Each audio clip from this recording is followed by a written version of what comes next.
Yang terhormat Dewan Juri Internal Business Case Competition 10.0, MMSA Fakultas Ekonomika dan Bisnis Universitas Gadjah Mada. Perkenalkan, kami kelompok Nur Hayati Subakat yang beranggotakan Abdurrahman Faik, Sumitomo Ueno, dan saya sendiri, Veronica Swasti, selama 10 menit ke depan akan memaparkan hasil studi kasus kami mengenai bagaimana cara HM Sampurna mempertahankan posisi sebagai market leader di industri rokok Indonesia. Kami akan menganalisis beberapa strategi yang dapat digunakan oleh perusahaan HM Sampurna untuk mempertahankan bahkan menaikkan kinerja perusahaan, tentunya dengan mempertimbangkan faktor ancaman atau threats yang relevan pada saat ini. Berawal dari industri rumah tangga, HM Sampurna memulai bisnis komersial pada tahun 1913. Perusahaan ini meraih kesuksesan dengan merek Samsu pada tahun 1930-an hingga kedatangan Jepang pada tahun 1942. Pada tahun 1959, Aga Sampurna yang merupakan generasi kedua dari HM Sampurna berfokus pada SKT atau sigaret kretek tangan. Tahun 1978, generasi ketiga Sampurna membawa Sampurna pada perkembangan pesat dengan struktur bisnis modern, hingga akhirnya melakukan initial public offering atau IPO pada tahun 1990. Pada bulan Mei 2005, HM Sampurna diakuisisi 98% oleh Philip Morris dan menjadi bagian dari afiliasi Philip Morris International Incorporation atau PMI. Sejak saat itulah, Sampurna menggeser posisi gudang garam sebagai market leader di industri rokok Indonesia. Industri rokok yang dinamis memiliki banyak tantangan, terutama berkaitan dengan tarif cukai tembakau dan harga rokok yang terus meningkat dari tahun ke tahun. Berikut merupakan beberapa permasalahan di industri rokok yang telah kami identifikasi. Yang pertama, persepsi masyarakat yang menganggap bahwa merokok sebagai unhealthy lifestyle dapat menjadi future threat bagi penjualan rokok di Indonesia.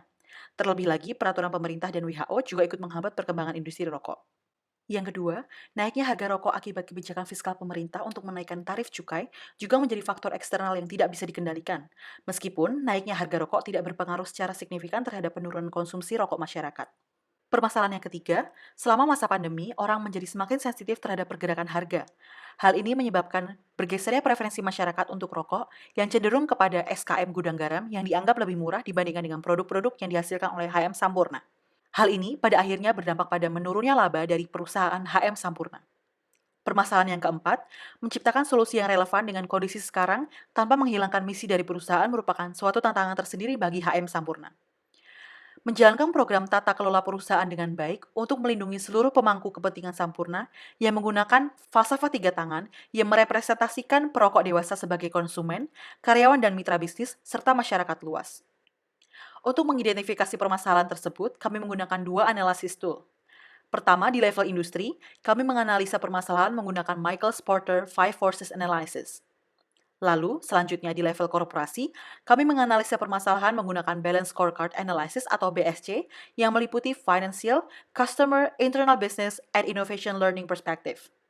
Pada financial perspective, kami membandingkan performa HM Sampurna dari 5 tahun terakhir atau menggunakan intra-company benchmarking dan juga perbandingan performa dengan kompetitor utama Sampurna yaitu Gudang Garam atau intercompany benchmarking. Melalui analisis yang sudah dilakukan oleh kelompok kami menggunakan tools Five Forces Analysis, kami menemukan bahwa ada dua aspek yang patut diperhatikan oleh PT Sampurna.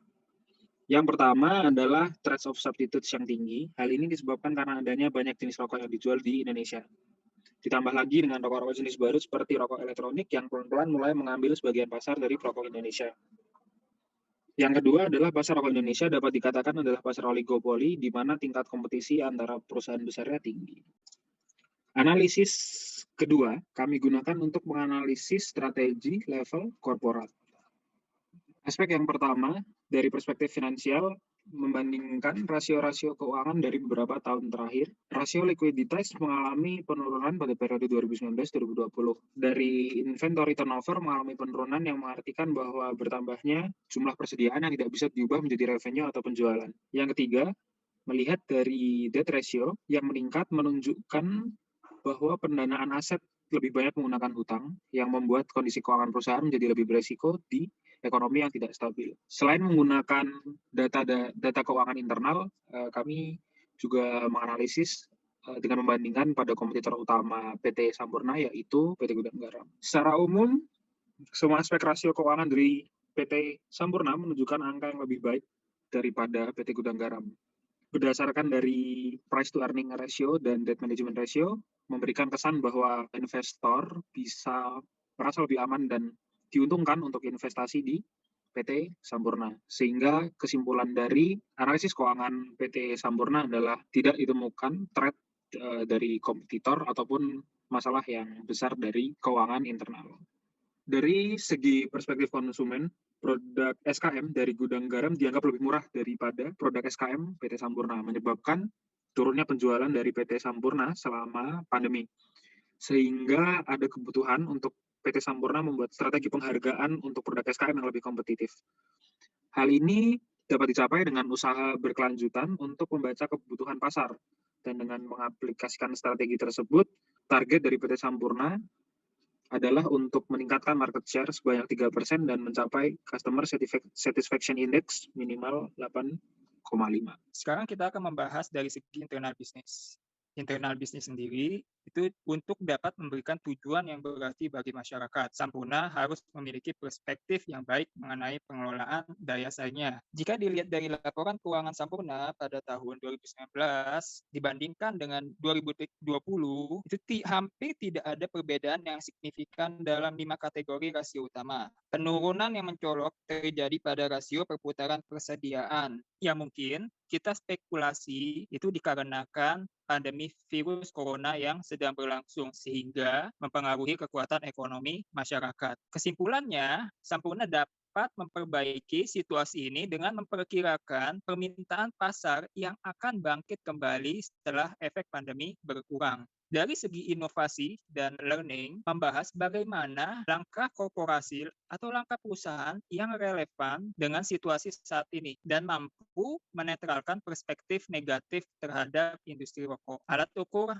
yang digunakan adalah dengan meningkatkan jumlah mitra toko kelontong atau iOS RC sendiri. Nah, lalu yang kedua, dengan program pengembangan diri yang didedikasikan untuk kaum muda, mengembangkan lini produk SKM baru yang memiliki resiko kesehatan yang lebih rendah. Target yang ingin dicapai adalah peningkatan mitra toko kelontong sebesar 5% pada tahun 2021, lalu menjalankan beberapa program pengembangan soft skill yang disesuaikan untuk kaum muda di Indonesia, dan target yang terakhir adalah kemajuan dalam penelitian dan pengembangan untuk lini produk SKM baru. Diperlukan kolaborasi dengan laboratorium penelitian lokal. Oke, dari masalah yang kita lihat di sini itu ada tiga masalah pokok, yaitu kenaikan harga rokok dapat meningkatkan sensitivitas harga di kalangan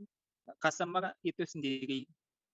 Yang kedua, pajak rokok yang tinggi mungkin bisa menjadi cara pemerintah untuk mengurangi konsumsi rokok di kalangan masyarakat. Namun, pajak rokok yang tinggi itu sendiri tidak terbukti secara signifikan. Pemerintah sendiri mempunyai dilema. Dilemanya adalah ketika harga rokok naik, maka permintaan rokok akan turun. Sampurna harus memberhentikan pekerjaannya. Terlebih lagi, jumlah karyawan yang dipekerjakan oleh Sampurna sangat-sangatlah tinggi, sehingga akan meningkatkan jumlah pengangguran di kedepannya dalam jangka yang pendek. Nah, untuk kesimpulannya, penciptaan produk dengan resiko kesehatan yang lebih rendah itu akan meningkatkan persepsi yang lebih baik terhadap perusahaan. Pada inovasi produk, keuntungan dari first mover, yaitu bagi Sampurna itu adalah untuk mendapatkan pasar yang lebih besar, yang mengarahkan kepada market share yang lebih tinggi, sehingga diharapkan akan lebih unggul daripada gudang garam itu sendiri. Nah, karena rokok putih atau rokok putih itu kurang disukai daripada rokok kretek, itu kita bisa melihat itu terjadi penurunan permintaan produk SPM itu sendiri. Terlebih lagi itu mungkin dikarenakan rokok Sampurna lebih mahal daripada gudang garam. Apalagi kalau misalnya kita lihat di masa pandemi ini ekonomi masyarakat Indonesia cenderung mengalami penurunan, sehingga mereka akan sangat sensitif terhadap kenaikan harga Sampurna itu sendiri. Nah, ketika pandemi berlangsung, itu secara tidak langsung itu mempengaruhi lifestyle dari pengguna rokok itu sendiri, penghisap rokok, sehingga turut mempengaruhi menurunnya penjualan Sampurna. Jadi misalnya seperti kafe ditutup atau ada batasan jam buka, mempengaruhi menurunnya penjualan Sampurna. Nah, kesimpulannya adalah penciptaan produk dengan banyak variasi dan kisaran harga yang lebih luas akan mampu menangkap segmen pasar yang lebih besar.